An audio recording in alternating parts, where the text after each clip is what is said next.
The coffee mug slipped from my trembling fingers, shattering against the kitchen floor in a symphony of ceramic and finality. My father's voice cut through the morning air like a blade. "What the hell is wrong with you, Maya?"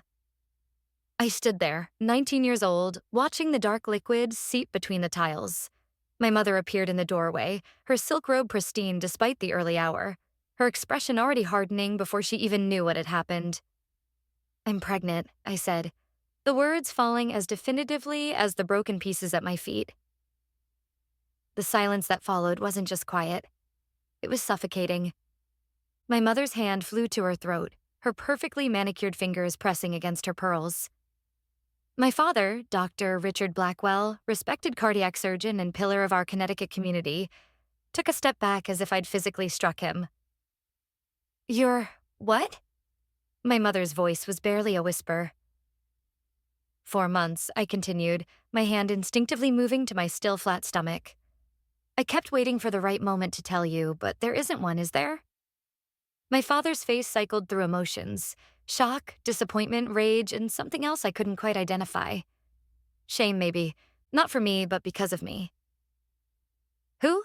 he demanded. "Who did this to you?" "Nobody did anything to me, Dad. I made a choice." "A choice?" His voice rose, echoing off the vaulted ceilings of our pristine kitchen. "You call throwing your life away a choice? You're supposed to start at Columbia in the fall. You have a full scholarship. We've spent 19 years preparing you for your life," I interrupted. "Not mine." My mother finally moved, her heels clicking against the hardwood as she approached. When she spoke, her voice carried the controlled fury I remembered from my childhood, the tone that could cut deeper than screaming. "Do you have any idea what you've done? Not just to yourself, but to us? Your father has patients who trust him, who look up to him. What will they think when they find out his own daughter couldn't keep her legs closed?" The words hit me like a physical blow, but I forced myself to stand straighter. "They'll think I'm human." "They'll think we failed," she snapped. "And maybe we did. Maybe we gave you too much freedom, too much trust." My father was pacing now, his hands running through his graying hair. "This is fixable," he said suddenly, stopping mid-stride. "It's still early enough. We can take care of this quietly, privately. I know people—" "No." The single word hung between us like a barrier. "No?" My mother's voice cracked. "Maya, you're not thinking clearly. You're a child yourself. You can't possibly understand what you're saying. I'm keeping my baby." My father's face flushed red. "Over my dead body. If that's what it takes." What happened next would replay in my mind for years. My father, this man who had taught me to ride a bike, who had read me bedtime stories, who had once told me I could be anything I wanted to be, looked at me with complete disgust. "Then you're not my daughter." The words should have broken me. Maybe they did, just a little. But something else rose up in their place. Something fierce and protective and absolutely certain. "Fine," I said. "Then I don't need you to be my father." My mother gasped. "Maya, please, you're being dramatic. Just think about this rationally. You could still have children someday when you're ready, when you're married to someone appropriate." "Someone you approve of, you mean?" "Someone who can provide for you," my father interjected. "Someone with a future, with prospects. Not some college dropout who got you pregnant and ran." I could have told them then. I could have explained that Marcus wasn't a dropout, that he was actually a graduate student at Yale studying environmental law, that he came from a family just as accomplished as ours. I could have mentioned that we'd been together for over a year, that I loved him, that he wanted to marry me despite our young age. But I didn't. Because in that moment, I realized something crucial. Their disapproval wasn't about Marcus at all. It was about control. It was about the fact that I had made a decision, a life-altering decision, without their permission. "Pack your things," my father said finally. "If you're so determined to be an adult, then you can live like one. Somewhere else." My mother's composure finally cracked. "Richard, she's our daughter." "No," he said, never taking his eyes off me. "Our daughter would have trusted us.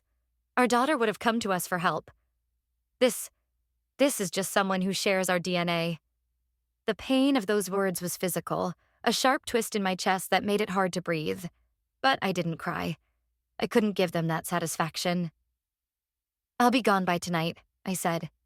As I turned to leave, my mother called out, "Maya, wait, please. We can work this out. We just need time to process." "You had 4 months to process," I said without turning around. "You chose to be disappointed instead of supportive. That tells me everything I need to know about what kind of grandparents you'd be." I left them there in their perfect kitchen, surrounded by the shards of their perfect life, and went upstairs to pack the pieces of mine.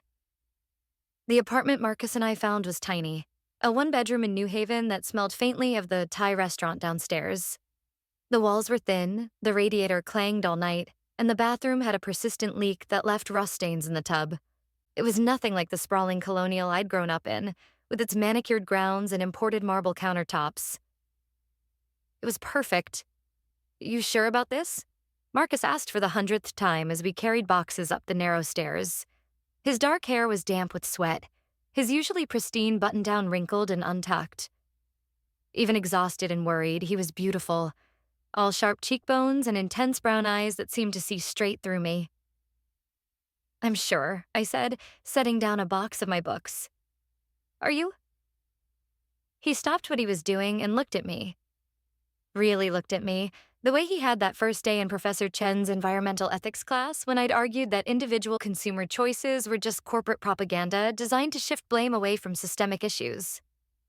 "I've been sure since the moment you told me," he said quietly. "I just wish..." "Wish what?" "I wish they could see what I see when I look at you." I felt tears prick my eyes, but I blinked them away. "What do you see?" "Strength, intelligence. A woman who stands up for what she believes in, even when it costs her everything." "It hasn't cost me everything," I said, moving closer to him. "It's given me you. It's given us this." He pulled me against his chest, and for a moment, surrounded by boxes and peeling wallpaper and the distant smell of pad thai, I felt more at home than I ever had in my parents' mansion. The first few months were harder than I'd expected. Not the pregnancy. That was progressing smoothly, despite my parents' dire predictions. It was everything else. The isolation, the whispers from acquaintances who'd heard about the Blackwell family scandal, the way my father's colleagues would cross the street to avoid me when I ran errands in town. But the hardest part was the silence from home. Not a single call, not a text, not even a card when my 20th birthday came and went. It was as if I had simply ceased to exist in their world. Marcus tried to fill the void with his own family's warmth.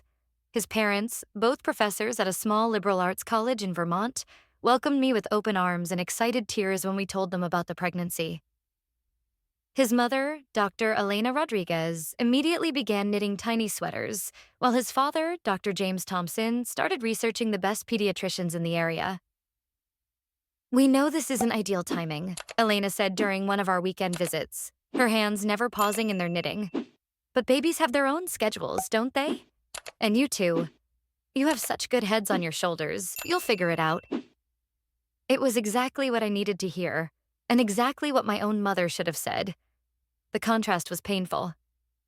Marcus graduated that spring, just as my belly began to show. He'd been accepted to several law schools, but deferred enrollment to stay close to me during the pregnancy. Instead, he took a job with a local environmental nonprofit, making barely enough to cover our rent and groceries. "It's temporary," he assured me as we counted out bills on our kitchen table. "Once the baby's born and you're ready, we'll both go back to school. We'll make it work." I believed him because I had to. Because the alternative, that I had indeed thrown my life away, just as my parents had predicted, was too terrible to contemplate. Lily Rose Thompson Blackwell was born on a rainy Tuesday in October, weighing 6 pounds, 3 ounces.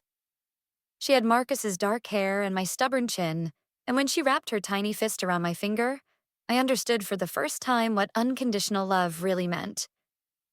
The first person I wanted to call was my mother. Instead, I called Elena, who drove down from Vermont in the middle of the night to hold her granddaughter and cry happy tears.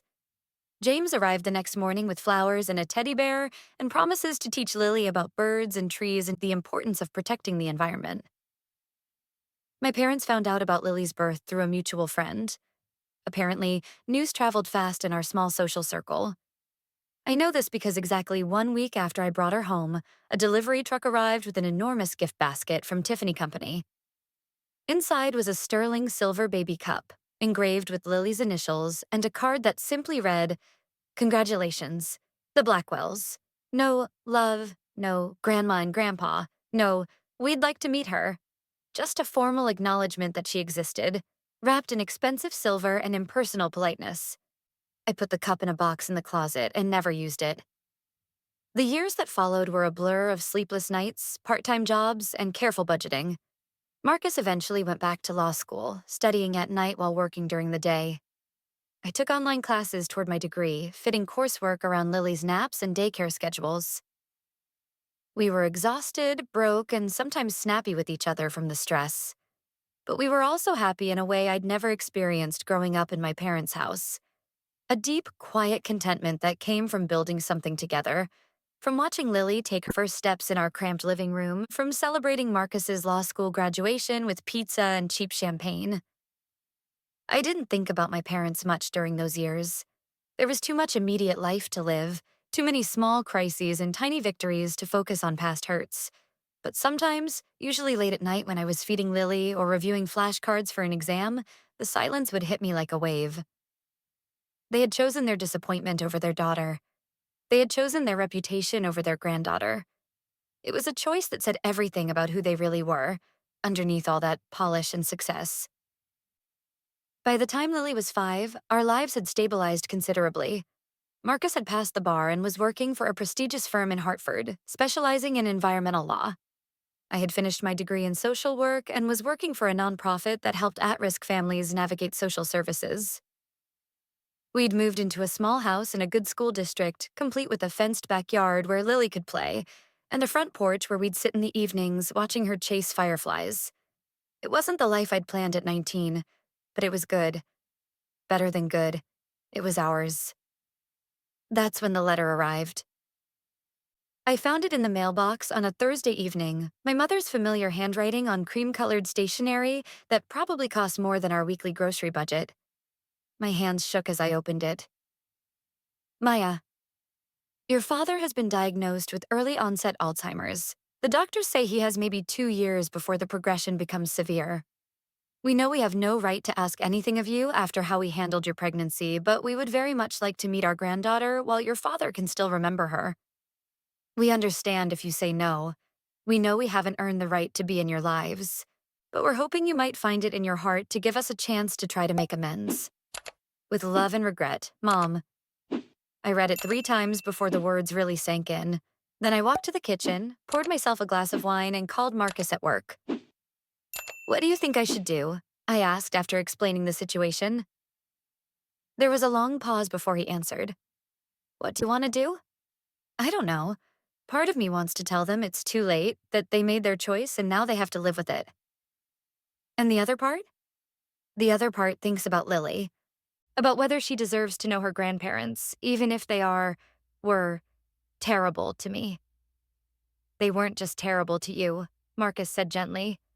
"They were terrible to her, too. They've ignored her existence for 5 years." "I know, but, but they're still her grandparents, and my father is dying, Marcus. Whatever else he is, he's still my dad." When I hung up the phone, I found Lily in the living room, coloring at her small table. She looked up at me with those big brown eyes that were so much like Marcus's, her dark hair falling in waves around her face. "Mama, why do you look sad?" I knelt down beside her chair. "Lily, sweetheart, how would you feel about meeting your other grandparents? The ones from Mama's side?" She considered this seriously, as she did all important questions. "Do they live far away? Is that why I haven't met them? How do you explain abandonment to a 5-year-old? How do you tell a child that her grandparents chose not to know her because they disapproved of her very existence?" "Something like that," I said finally. "But they'd like to meet you now if you want to meet them." "Do they know about my goldfish? And my bike?" "I'm sure they'd love to hear about those things." She nodded decisively. "Okay, but can Daddy come too?" "Of course, baby. Daddy will definitely come too." We arranged to meet at a neutral location, a family restaurant halfway between our house and theirs. I spent an hour getting ready, changing outfits 3 times before settling on a simple blue dress that was nice enough to show I'd made an effort, but not so fancy that it looked like I was trying to impress them. Lily wore her favorite pink sundress and the tiny pearl earrings Elena had given her for her birthday. She chattered excitedly in the car about all the things she wanted to tell her new grandparents.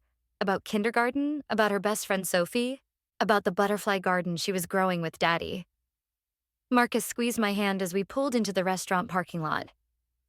"You okay?" "Ask me afterward."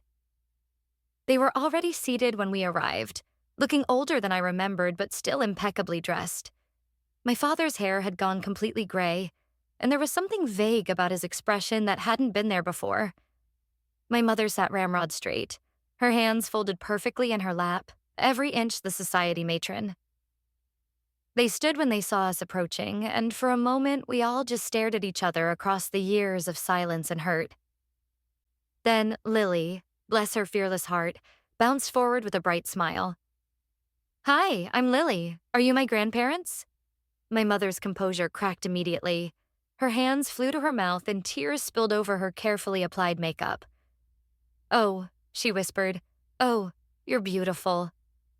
My father looked confused for a moment, like he wasn't quite sure where he was. Then his eyes focused on Lily and his face transformed. "Hello there, sweetheart," he said in the gentle voice I remembered from my own childhood. "I'm your Grandpa Richard." "Grandpa Richard," Lily repeated solemnly, trying out the words. "I have other grandparents too. Abuela Elena and Abuelo James. They live in Vermont and they teach at a college." I saw my mother's smile falter slightly at the mention of Marcus's parents, but she recovered quickly. "That's wonderful, darling. We'd love to hear about them." The next hour was surreal. My parents, these people who had cut me out of their lives so completely, hung on Lily's every word as she regaled them with stories about her life. They laughed at her jokes, admired photos on my phone, and ordered her extra dessert when she finished her chicken nuggets. It was everything I had wanted them to do for me 5 years ago, and everything they hadn't done. "She's remarkable," my mother said quietly while Lily was in the bathroom with Marcus. "So confident, so articulate." "She gets that from Marcus," I said, not ready to give them any credit for Lily's wonderful qualities. "And from you," my father said suddenly, his eyes clearer than they'd been all evening. "You were always brave, Maya. Even as a little girl, you never backed down from what you believed in." The words hit me harder than any apology could have, because they were true, and because they proved that he had known me, really known me, and had chosen to reject me anyway. "Dad," I started, but he was already slipping away again, his attention wandering to something over my shoulder. "He has good days and bad days," my mother explained. "Today is a good day." When Marcus and Lily returned, my parents made tentative overtures about future visits. Could they take Lily to the zoo sometime? Would we consider having dinner at their house? Would it be okay if they sent her birthday presents? I found myself saying yes to things I'd never imagined I'd agree to, watching my daughter's face light up at the prospect of more grandparents to love her. As we prepared to leave, my mother caught my arm. "Maya, I know I can never undo what we did, but I want you to know, I've regretted it every single day for 5 years." "Then why didn't you call?" I asked. "Why did it take Dad getting sick for you to reach out?" She was quiet for a long moment. "Pride," she said finally. "Stupid, destructive pride. We kept telling ourselves we were waiting for you to apologize, but the truth is, we were too ashamed to admit how wrong we'd been. I had nothing to apologize for." I know that now. I think I knew it then, too, but I was so worried about what people would think, what they would say about our family. Our family was me and you and Dad. Everyone else was just noise. She nodded, fresh tears spilling over. "Can you ever forgive us?" I looked across the restaurant at Lily, who was showing my father how to make a paper airplane out of her napkin. At Marcus, who was patiently helping my confused father remember which fold came next. At these people who had hurt me so deeply, who were now trying so hard to love my daughter. "I'm working on it," I said finally. Over the following months, my parents became a regular part of Lily's life. They took her to museums and plays, taught her to play chess and piano, and showered her with the kind of attention and affection they'd never shown me at her age. It was beautiful and heartbreaking all at once. My father's condition deteriorated faster than the doctors had predicted. By Christmas, he was having more bad days than good ones, often forgetting who we were or where he was. But with Lily, he was always gentle, even when he was confused. She seemed to understand with the intuitive wisdom of children that Grandpa Richard was sick, and she was endlessly patient with him. My mother threw herself into grandmotherhood with the same intensity she'd once applied to charity galas and hospital board meetings. She bought Lily expensive toys and clothes, enrolled her in ballet lessons, and talked constantly about the private schools she should attend. "She's trying to buy her way out of guilt," Marcus observed one evening after my mother had arrived with yet another elaborate gift. "Maybe," I said, "but she's also trying to love her. I can't fault her for that." "Can't you? She's giving Lily everything she never gave you." He was right, and it stung more than I wanted to admit. But what was the alternative? Cut my parents out again? Deny Lily the grandparents who clearly adored her because they'd failed me as parents? The situation came to a head the following spring when my mother called with the proposal. "We'd like to set up a college fund for Lily," she said. "Something substantial, enough to cover tuition and living expenses at any school she chooses." "Mom, that's incredibly generous, but there's more. We'd also like to add her to our will. As our only grandchild, she would inherit everything. The house, the investments, your father's practice when he's gone." I felt the room spin slightly. I need to think about this. "Of course. But Maya, we won't be around forever. Your father's condition is getting worse, and I'm not getting any younger. We want to make sure Lily is taken care of." After I hung up, I sat in my kitchen staring at the wall for a long time. This was what I dreamed of as a child. My parents' approval, their support, their resources. But they weren't offering it to me. They were offering it to my daughter, as if they could somehow skip over the part where they'd failed me as parents and go straight to being perfect grandparents. "What are you thinking?" Marcus asked when I told him about the conversation. "I'm thinking they're trying to buy forgiveness they haven't earned." And? And I'm thinking it's not their forgiveness to buy. It's Lily's inheritance, not mine. Who am I to turn down opportunities for her because I'm still angry at them? But even as I said it, I felt the old resentment burning in my chest. They'd kicked me out with nothing, forced me to struggle and scrape and build a life from scratch. Now they wanted to hand my daughter everything they denied me, as if money could somehow make up for love withheld. My father died on a Tuesday in May during one of his rare lucid moments. I was holding his hand when he looked at me with clear eyes and said, "I'm sorry, Maya, for all of it. You were the best of us, and we nearly destroyed you." They were the last coherent words he ever spoke to me. The funeral was everything I'd expected. Elegant, well-attended, full of people who praised my father's contributions to medicine and the community. I gave a eulogy that focused on his professional accomplishments and his love for his granddaughter, carefully skirting around the complicated reality of our relationship. Afterward, at the reception, I overheard two of his colleagues talking. "Such a tragedy about his daughter," one said, "getting pregnant so young, throwing away all that potential." "But look at her now," the other replied. "Married to that environmental lawyer, raising that lovely little girl. Sometimes these things work out despite our worst fears." I wanted to scream at them. I wanted to tell them that it had worked out not despite anything, but because I had made it work out. Because I had fought for my family and my future when no one else would. Instead, I smiled politely and moved on, because that's what you do at funerals. You swallow your anger and your hurt, and you focus on what matters. In this case, comforting my grieving mother and helping Lily understand that Grandpa Richard wasn't coming back. 6 months later, my mother called with unexpected news. "I'm selling the house," she said. "It's too big for just me, and honestly, there are too many memories here. I'm going to buy a smaller place closer to you and Marcus." "Mom, you don't have to." "I want to. I want to be close to Lily while she's growing up. I want to be the kind of grandmother I never learned how to be a mother." There it was, the closest thing to an apology I was ever going to get. "What about your friends?" Your life here? My life is where my family is. It took me too long to learn that lesson. She moved into an elegant townhouse just 10 minutes from our home that fall. True to her word, she became a devoted grandmother, attending Lily's school plays and soccer games, helping with homework, and taking her on weekend adventures. She also, slowly and carefully, began trying to rebuild a relationship with me. It wasn't easy. There were years of hurt between us, patterns of criticism and defensiveness that were hard to break.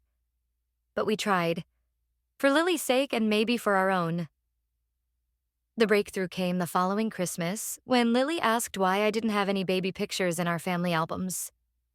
Grandma Margaret has lots of pictures of Daddy when he was little, she said, referring to Elena. But I've never seen pictures of you as a baby, Mama. I glanced at my mother, who was sitting quietly in the corner, her hands folded in her lap. I don't have those pictures anymore, sweetheart, I said carefully.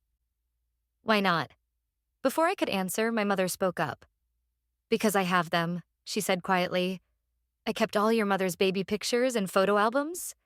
I never gave them back to her when she moved out. The admission hung in the air between us. Another small cruelty revealed, another wound acknowledged. Would you like to see them, Lily? My mother continued. I could bring them over sometime. Yes, Lily clapped her hands excitedly. I want to see what Mama looked like when she was my age. Later, after Lily had gone to bed, my mother and I sat in my living room with glasses of wine and the weight of everything unsaid between us.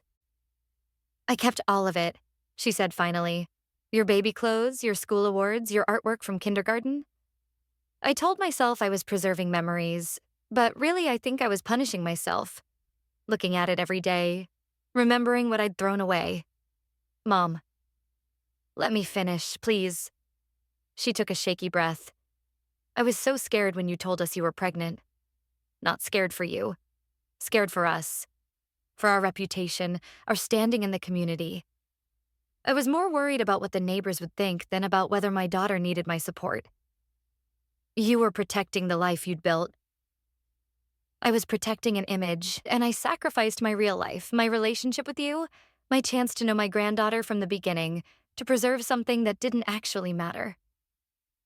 We sat in silence for a while, both of us crying quietly. I can't undo it, she said finally.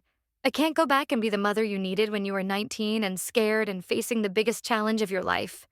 But I can try to be the mother you need now, and the grandmother Lily deserves. I'd like that, I whispered. Would you? Really?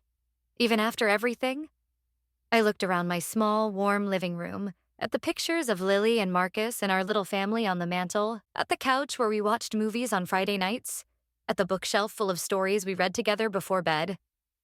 This house wasn't grand or impressive, but it was full of love in a way my childhood home had never been. I'm not the same person I was when I left your house, I said. The scared 19-year-old who needed your approval and support. She's gone. But the woman I am now, she could use a mom sometimes, and my daughter could definitely use her grandmother. I promise I won't try to take over or criticize how you're raising her. I know I don't have the right. Mom, you're her grandmother. You have the right to spoil her and teach her things and love her unconditionally. That's what grandparents are for.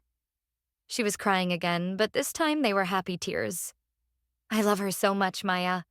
And I'm so proud of the mother you've become. You did everything right, everything I should have done. I made mistakes too. I'm still making them. But you're making them from love, not fear. That makes all the difference. 2 years later, at Lily's 8th birthday party, I watched my mother helping her blow out the candles on a homemade cake while Marcus's parents cheered from across the table. Elena and my mother had become unexpected friends, bonding over their shared adoration of Lily and their mutual love of crossword puzzles. James was teaching my mother about birds, patiently explaining the difference between cardinals and robins while she took careful notes in a small notebook. She'd taken up birdwatching as a hobby, she said, because it's never too late to learn something new. Later, as we cleaned up, my mother pulled me aside. I have something for you, she said, handing me a thick envelope. I've been meaning to give this to you for a while. Inside were dozens of photographs. Me as a baby, as a toddler, blowing out birthday candles and opening Christmas presents and playing in the backyard of my childhood home. There were school pictures and dance recital photos, and a picture of me at my high school graduation, beaming with pride in my cap and gown. At the bottom of the stack was a letter written in my father's careful handwriting. The date showed it was written just a few months before his diagnosis. Maya, if you're reading this, it means your mother finally found the courage to give it to you, and I'm probably not here anymore to say these words myself. I was wrong. Not just about the way I handled your pregnancy, but about everything that came after. I was so focused on the future we had planned for you that I couldn't see the future you were creating for yourself. You became exactly the kind of woman I always hoped you would be. Strong, independent, compassionate, fierce in defense of what matters to you. You just did it in a way I didn't expect, and my pride couldn't accept that. I know I have no right to ask for forgiveness, but I want you to know that every day since you left, I have regretted letting my disappointment matter more than my love for you. You deserved better from me. You deserved better from both of us. I hope someday you can find it in your heart to let us try again. Not as the parents we were, but as the people we could still become. Oh, my love, Dad. I read it twice before I could trust my voice to speak. When did he write this? About 6 months before he got sick. He gave it to me and made me promise to give it to you if anything happened to him. I was supposed to give it to you at the funeral, but I couldn't. I was afraid you'd think it was too little, too late. Was it? Too little, too late? I thought about the question seriously. My father was gone. I would never have the chance to have the relationship with him that I'd wanted as a child, or even the chance to fully forgive him face to face. His apology, heartfelt as it was, couldn't undo the years of silence or the pain of feeling rejected by the people who were supposed to love me unconditionally. But it could give me something else. Closure, understanding, and maybe most importantly, the knowledge that in the end he had seen me clearly and been proud of who I'd become. No, I said finally. It's not too late. It's exactly on time. Lily is 10 now. Confident and kind and completely unaware that her existence once caused such upheaval in our family. She adores all her grandparents equally, collecting stories and wisdom from each of them like precious treasures. From Elena and James, she's learned about justice and equality and the importance of protecting the environment. From my mother, she's learned about art and music and the power of making a good impression. From the memory of my father, preserved in the stories we tell her, she's learned about perseverance and the importance of admitting when you're wrong. Marcus and I finally got married last year, in a small ceremony in our backyard with both sets of parents in attendance. It wasn't the grand wedding my mother had probably envisioned for me, but it was perfect. Full of love and laughter and the kind of joy that comes from fighting for something together and winning. My mother has become one of my closest friends, which would have seemed impossible 10 years ago. We talk almost every day, about everything from Lily's latest adventures to my work with at-risk families to her new hobby of watercolor painting. She's still opinionated and sometimes critical, but now it comes from love rather than disappointment, and I'm strong enough to push back when I need to. Sometimes I wonder what would have happened if my parents had reacted differently that morning in the kitchen. If they had hugged me instead of rejecting me, supported me instead of abandoning me, would I have become the same person I am now? Would I have developed the same strength, the same determination to create a life on my own terms? I don't think so. And as much as it hurt, as much as it still hurts sometimes, I think I'm grateful for that. Because the woman who walked out of my parents' house with nothing but a duffel bag and a fierce determination to prove them wrong became someone I'm proud to be. She became a mother who loves unconditionally, a partner who fights for her family, a daughter who found her way back to forgiveness without sacrificing her self-respect. The morning my parents kicked me out, they thought they were saving their reputation. Instead, they saved me from a life of living up to their expectations instead of my own, from the fear of disappointing people whose approval I didn't actually need. But the story doesn't end there. Because forgiveness, I've learned, isn't a destination. It's a journey that requires constant choice and recommitment. Last month, Lily came home from school upset because one of her classmates had made a cruel comment about broken families during a discussion about different types of households. The teacher had been talking about single parents, divorced families, families with same-sex parents, and families where grandparents were the primary caregivers. Emma said that kids from broken families always have problems, Lily told me, tears streaming down her face. She said her mom told her that children need both parents living together to be normal. I felt the familiar surge of protective anger, the same fire that had sustained me through those early years of struggle. But I also felt something else.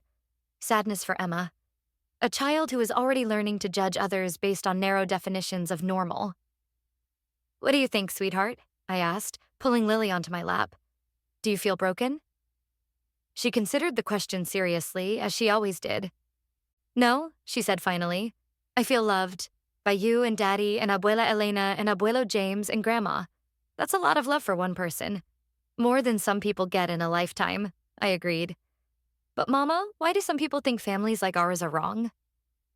It was the kind of question that could have sent me spiraling into bitterness about all the judgment we'd faced over the years.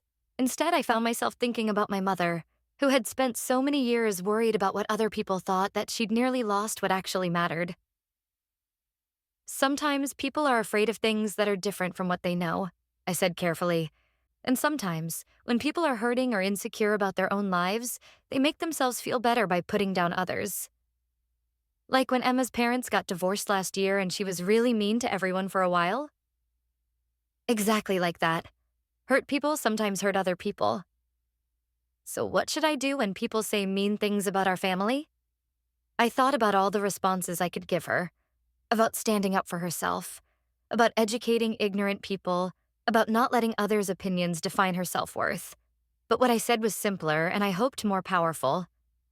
"Love them anyway," I said.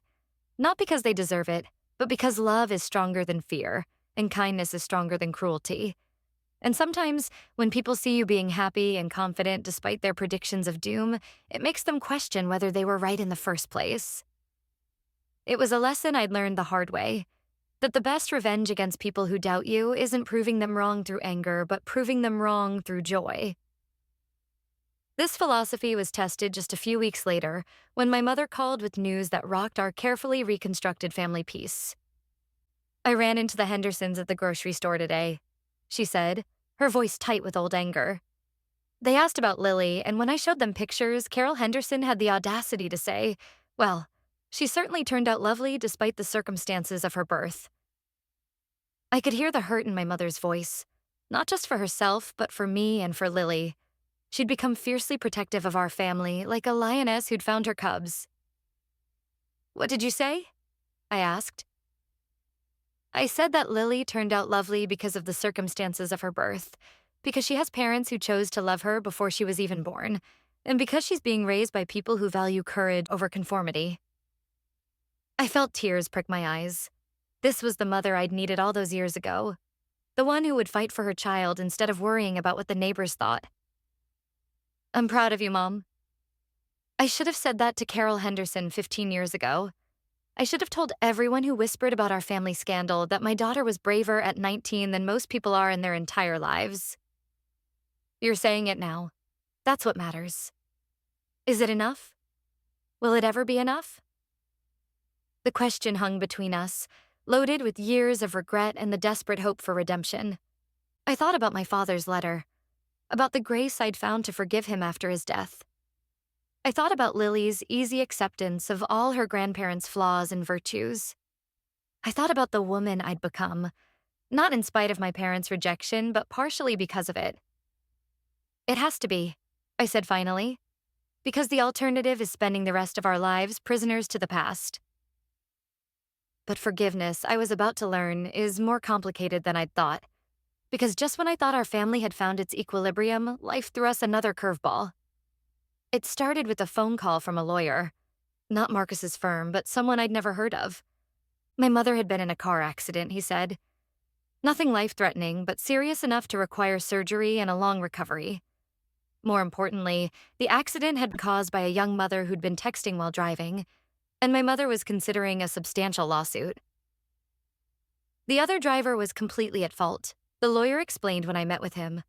Your mother has a strong case for both medical expenses and pain and suffering. We're looking at a settlement in the high 6 figures, possibly 7.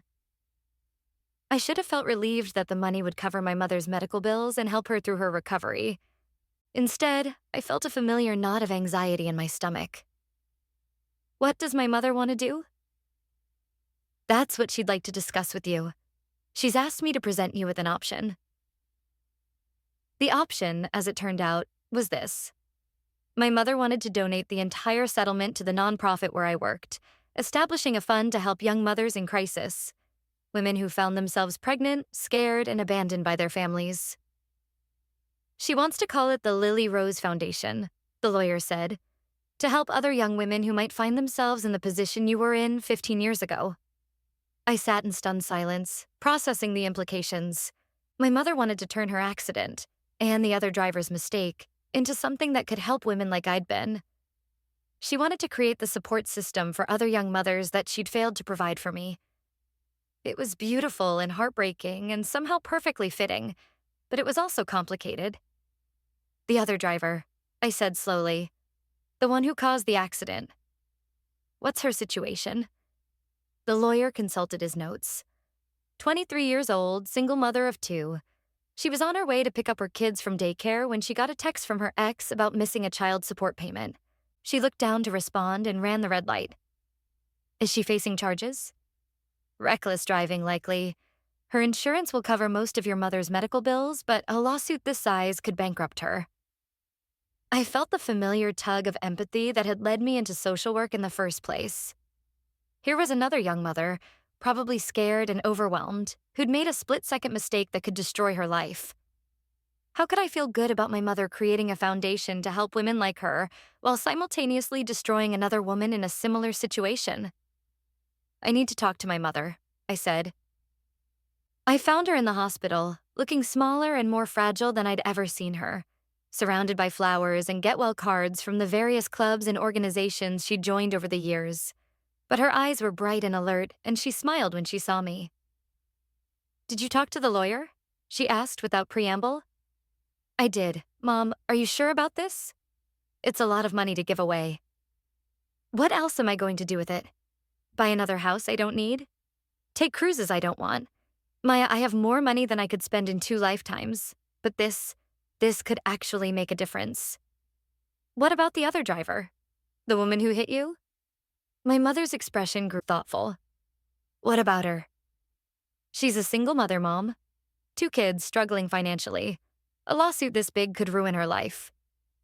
She made a choice to text and drive. Actions have consequences. You made a choice to kick me out when I was pregnant. Did you deserve to lose me forever because of one terrible decision? The words hung between us like a challenge. My mother was quiet for a long moment, her fingers worrying the edge of her hospital blanket. What are you suggesting? She asked finally. I'm suggesting that maybe real justice isn't about punishment. Maybe it's about prevention. Instead of suing her into bankruptcy, what if we used this as an opportunity to help both her and other women like her? Over the next hour, we worked out a different plan. My mother would still establish the Lily Rose Foundation, but instead of funding it with a lawsuit settlement, she would use a portion of her own savings. The other driver would be required to do community service with the foundation, helping other young mothers navigate social services, sharing her story about the dangers of distracted driving, becoming part of the solution instead of just a cautionary tale. You realize this means giving up a lot of money? I asked. Money I never earned in the first place, my mother replied. Besides, some things are worth more than money. Like what? She smiled, and for the first time in years, I saw the woman who had read me bedtime stories and taught me to braid my hair, the mother I'd loved before I'd learned to fear her disappointment. Like the chance to be proud of the choices I make instead of ashamed of them. The Lily Rose Foundation launched 6 months later, with a mission to support young mothers through crisis pregnancies and beyond. We provided everything from prenatal care and parenting classes to job training and childcare assistance. But more than that, we provided what I had needed most 15 years earlier: unconditional support and the message that an unplanned pregnancy wasn't the end of a young woman's story, but potentially the beginning of a different and equally valuable chapter. Sarah, the young woman who had hit my mother's car, became one of our first success stories.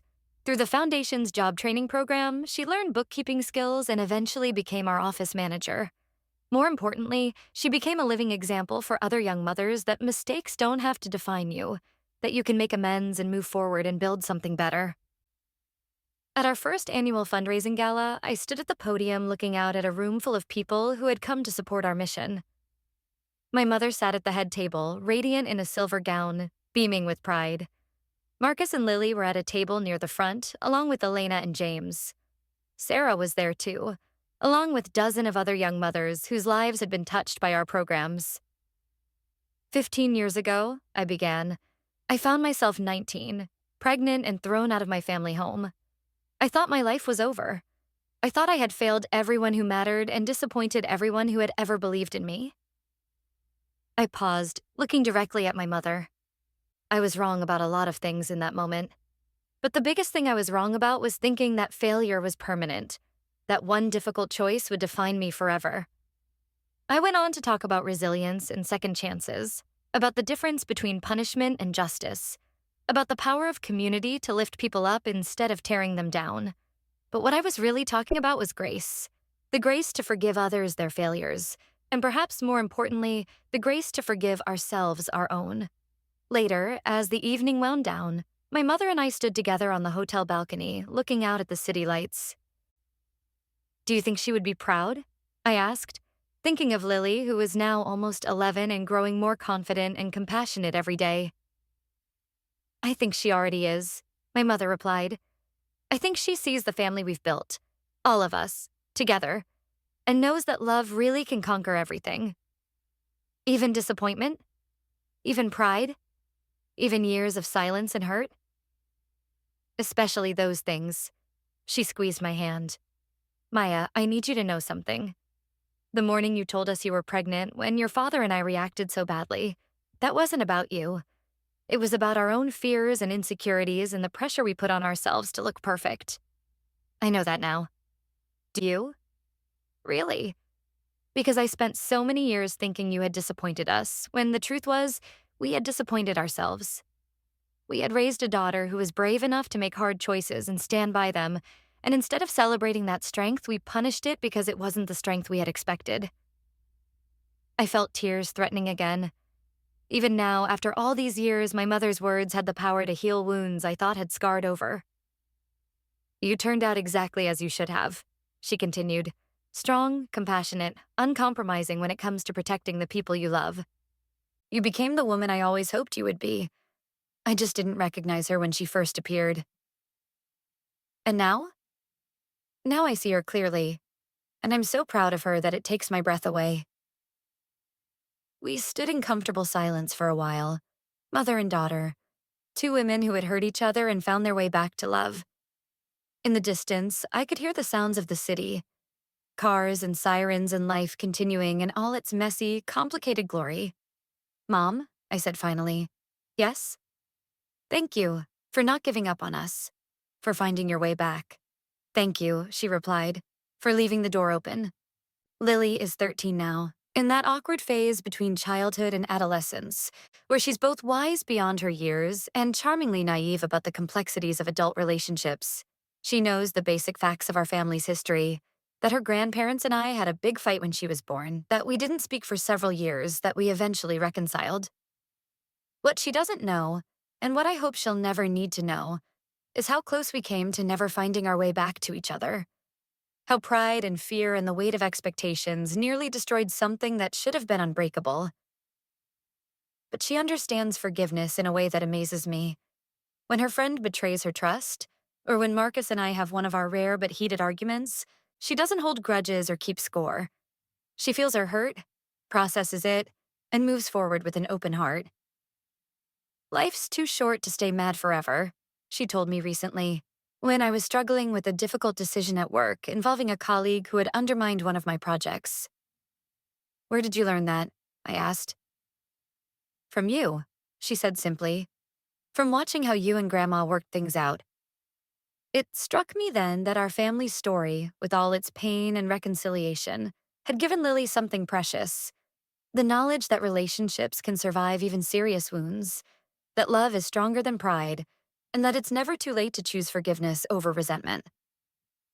These are lessons I'm still learning myself. Every day brings new opportunities to choose grace over judgment, understanding over anger, hope over fear. Some days I succeed. Others, I fall back into old patterns of defensiveness or hurt. But I keep trying, because I know now what I didn't know at 19, that the most important battles we fight are often with ourselves, and the most meaningful victories are often invisible to everyone else. As I finish writing this story, I'm sitting in my kitchen. Not the grand, cold kitchen of my childhood, but the warm, lived-in kitchen of the home Marcus and I built together. Lily is at the table doing homework, occasionally asking for help with algebra or advice about friend drama. My mother is in the living room, reading a book to the children of one of our foundation families who come for Saturday tutoring sessions.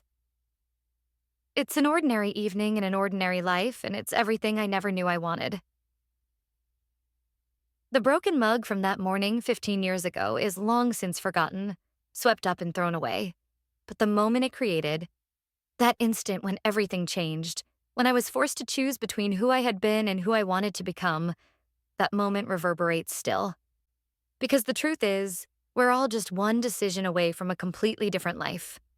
One moment of courage or cowardice, one choice to speak up or stay silent, one decision to forgive or hold a grudge, and everything changes.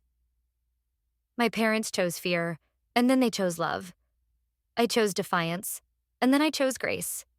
We all chose again and again until we found our way back to each other.